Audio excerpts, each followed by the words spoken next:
Hello my beautiful little Moglets. So today we're playing some more Black Desert Mobile, giving more thoughts on it as I have more experience. Title's probably going to say level 45, we're almost there. Before I get into that, I want you to take a moment to look how freaking amazing this game looks.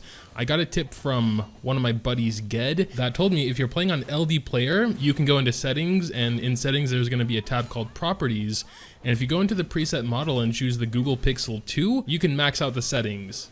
It looks absolutely phenomenal. As you can see from our settings, we can go to device maximum, which means in this case it should be 60 FPS and 1080p. And 1080p like isn't that great in this day and age, but compared to whatever it was before, it looks fantastic. Yep, as you can see in the top left, we are in fact sitting at 58 to 59 FPS. So I'll make sure to render this one in 60 FPS as well so you can actually see the... Okay, I'm done with that. My one main complaint about the game when I was doing my first impressions was clunky movement, attacks, and skills and everything. And of course, as everything usually is, it was my fault and I was doing something wrong. I couldn't have really known what I was doing wrong, but in hindsight, it should have been pretty obvious. So we're going to switch over to the actual monitor view for a second here because for some reason OBS doesn't pick up this actual layout. But yeah, so we have this move control, right? This is what I set. And usually when I'm doing move control, I'm just going to make it exactly the same size as the in-game move control. So it's, nice and consistent, try and center that properly. So we save that and I can pick up my controller here. I'm going to turn off auto for a second. And in Moo, the thing was a little bit too small, so I'd constantly be moving while shielded. But to actually sprint and move faster, you have to, hold it a little bit more. So basically the solution for that was to make it bigger, when we have it like this, we can save it, then we're like just sprinting. And if we just do a little bit, yeah, okay. I would have to find the right size to make it so where I can shield walk if I want to, and then like full tilt would be sprint. So we're gonna try like that. So there we go, shield, and then full run. I honestly don't really expect mobile games to take advantage of stuff like this, so I never really thought that was something, but I mean, she still does take a while to go from defensive stance to sprinting, but at least I can. And that was a big part of what made the gameplay feel clunky for me. So now that that's sorted, I don't really have that complaint anymore. As soon as I was done making my first impressions, I went and downloaded it on my phone so I could just play wherever. And yeah, the combat felt actually really good. I also heard from Ged this game naturally supports controllers, so having one controller support on top of the other might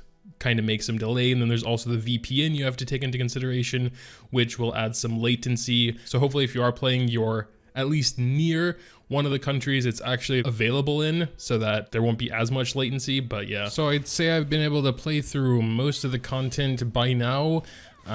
So I'm going to go through and sort of get my thoughts on all of it. We can start with story mode since that's kind of what we're doing. Again, it's kind of more of the same quests, go here, do this, talk to this person, etc. It's been fine. As far as the story is concerned, I can't really comment on it because while I have been reading everything they've been telling me, I think it just goes above my head or something because I don't remember it pretty much straight after I read it. I don't know, the story just doesn't do much for me, I would say. We actually just recently got our Black Spirit to Awaken 5, which means we can equip all manner of types of gear. We do have one, I guess that's like a legendary. There's at least one other tier above it, I believe red tier, abyssal or mythic or whatever, but yeah, so cool. The rest of the gear is kind of bad right now, but hey, we'll get there eventually. I usually don't save too much stones. It's just that like that's not even really enough. I like to go to guaranteed. That might not be as mathematically good as like, not doing that, especially if you have some of those scrolls, but I don't know how rare all that stuff is. We're gonna try 97, sure, why not? That's gonna really suck if that... Ooh, blue stuff is still at 13 because I'm just kind of waiting for purple stuff. I know you can like transfer the enhancements, but then it still kind of goes down a bit. You can use those cron stones or whatever. I know you get a bonus when like everything's at 15, so I kind of want to do that too. Whatever, let's go for it. No idea when I'm gonna get better rarity stuff anyway. Yeah, like I know when you're at like 99 point whatever percent, you're probably gonna get it. But then like if that ever happens where I'm at 99.5 and it fails, I'm just gonna feel so bad. So there, should be everything's at 15 now. I think we're gonna get our first like, yeah, resonance, that's what it was called. I don't know at all what's going on with the accessories, to be honest. I think you can buy them in some kind of store, but I'm not really messing with that too much right now. I also messed up and got a different one from the story. Well, we can enhance that one because you get like 3 of all blue accessories, and if you are not stupid, you pick the same 3 and you can enhance it. But I can imagine I'll get better ones eventually anyway, so it's not that big of a deal. But yeah, as far as gear enhancing is concerned, it's definitely not as bad yet as I thought it would be. Because you can just get them up to 100% if you don't want to play with RNG, and it's done. I think accessories might be a different story since you can only enhance them with other accessories. And I mean, I guess you could get other accessories up to plus 3 or 4 or 10 or however high you're trying to raise it, and then put it in, and it would still, I guess, be 100%, but I haven't gotten really to that part yet. And I think normal gear can go up to like 30, so it's gonna be a massive grind if you don't want to play with RNG, but at least you have the option to not play with RNG, and I'm fine with that. And then we have some other like main content, boss rush. One thing I really like about this is you can see those little fists and the numbers next to them. Those are my current entries. I haven't been doing it much yesterday.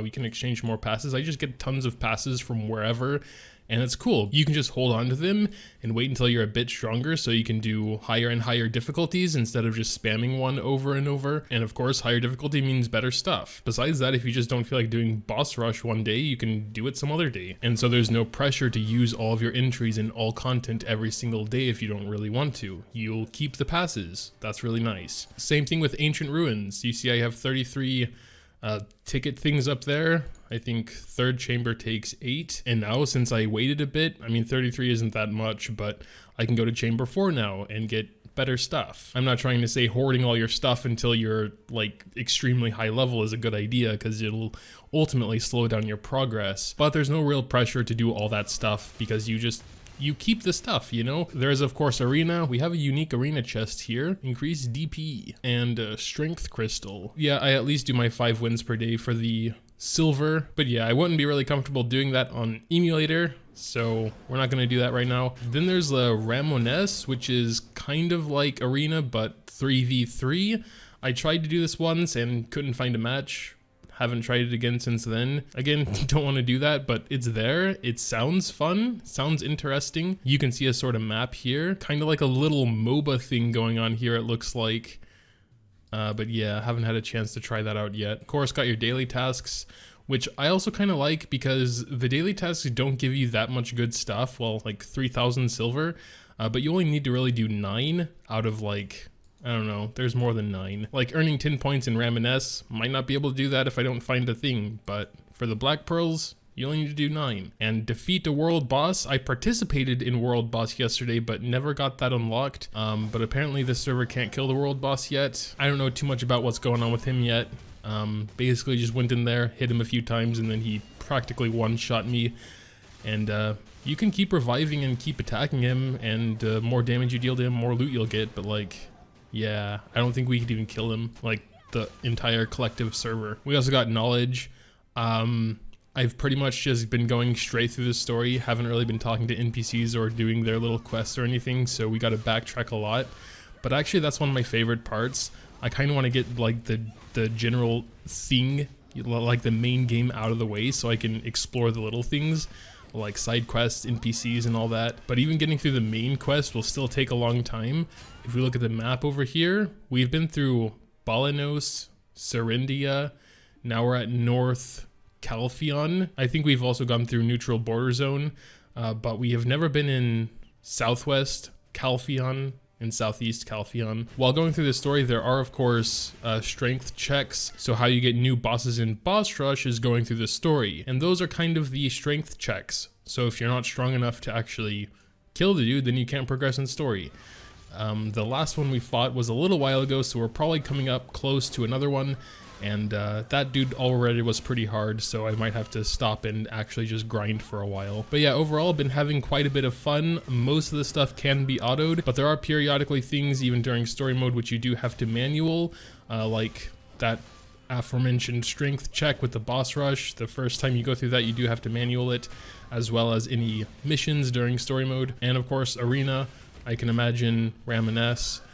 And some things probably are just better manualed. Yeah, these missions. So it doesn't let you just totally kind of forget how to play, I guess. Yeah, then of course we got the camp here, which we pretty much ended on in our first impressions. We made a bit of progress in that as well. Yeah, I mean, there's not too much to say about it, honestly. Building up the stuff, you know, getting more workers so you can get more materials to make everything more. Oh, snap. Level 45. And we got a new skill, Divine Wrath. I always want to check out those. Let's use all these skill books first. Wow, we went from level 1 to 10 on that new skill? How did we have so many skill books? Fill your blaze with Elion's light and deliver divine punishment. 17-second cooldown. Wow, though. 126 damage per hit with a max of 5 hits? That's kind of a lot of damage, isn't it? What do we got here? Chance to cause extra damage, critical hit rate. Well, we can just equip that, grant super armor. I usually like critical hit rate, but in this game, critical hit rate doesn't seem to be very high ever. So I'd rather just do a bit more consistent, more damage. Let's check out what that looks like again. Okay. I mean, that looks sick. I gotta equip that. I don't really like the kicks too much, I guess. I mean, they're all right. Just kind of boring, kind of like just a basic attack, 96%, max 4 attacks. But that Divine Wrath should be able to do some pretty nice damage. I mean, the Radiant Charge too, because that can go up to 4 hits with 169. I'm still messing around with the actual skill sets there, so don't judge me too hard for my choices. I mean, you can also suggest builds if you want. Ooh, new craftable items, purple stuff. They'll have blue stuff. Oh wait. We also probably have some gold coins. Thought we would have more. Yeah, I'm probably still gonna try and get at least a purple armor piece for now. Could have sworn it said you can get accessories here, but I have no idea how. I mean, you probably can't read that text down there, but it says there are 11 items available to purchase, including weapon and armor. But yeah, besides the camp, and in relation to the camp, we also have nodes, which really confused me with the base game. In this game, it's a little bit more simple to understand.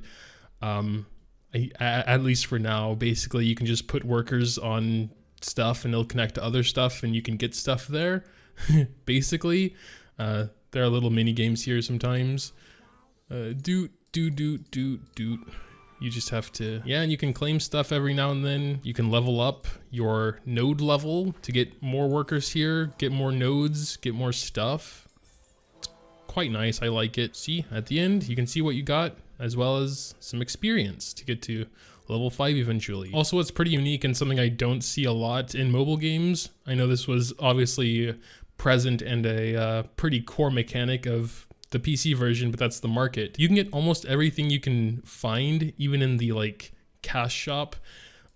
Here, of course, someone has to be selling it for you to be able to buy it, but yeah, honestly, I haven't messed too much with the market.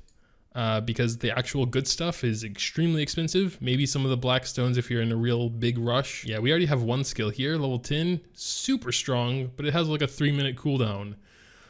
So that's sad. Usually use it for bosses. Light stones and all that as well. I have full blue. You can fuse them. You can see we have 2 white, 2 green, and 2 blue. So as soon as we get 1 white, maybe I can fuse them all together.